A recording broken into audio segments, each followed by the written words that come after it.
တော့လေစိတ်တွေ coffee ဆိုင်တွေနောက် public နေရာတွေမှာအလကားရတဲ့ USB port တွေမှာ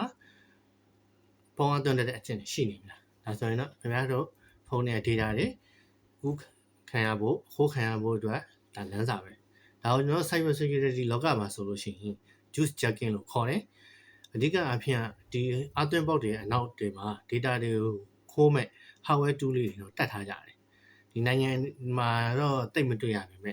ကိုကနေပြီးနိုင်ငံတကာကိုသွားမယ်လေစိတ်တွေမှာ USB အသွင်းတဲ့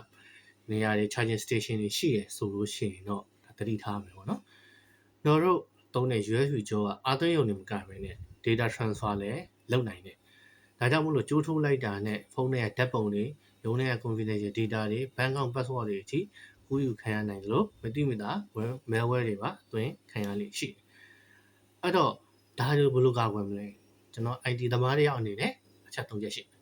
အဲ့တော့ထုံးစံတိုင်းနော်အရင်တော့လည်းသုံးတဲ့ classic နည်းတိုင်းဘေးနေရာသွား power ဆောင်းပါပြီးတော့ရှင် USB power port ထဲကို USB port ထဲကို direct မထိုးဘဲနဲ့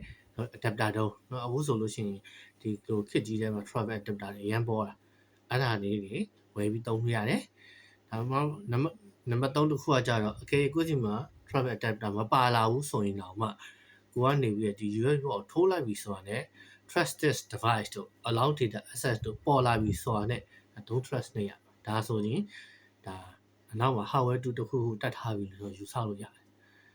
အဲ့တော့ဒီနေ့ကတော့ဒီလောက်ပါပဲ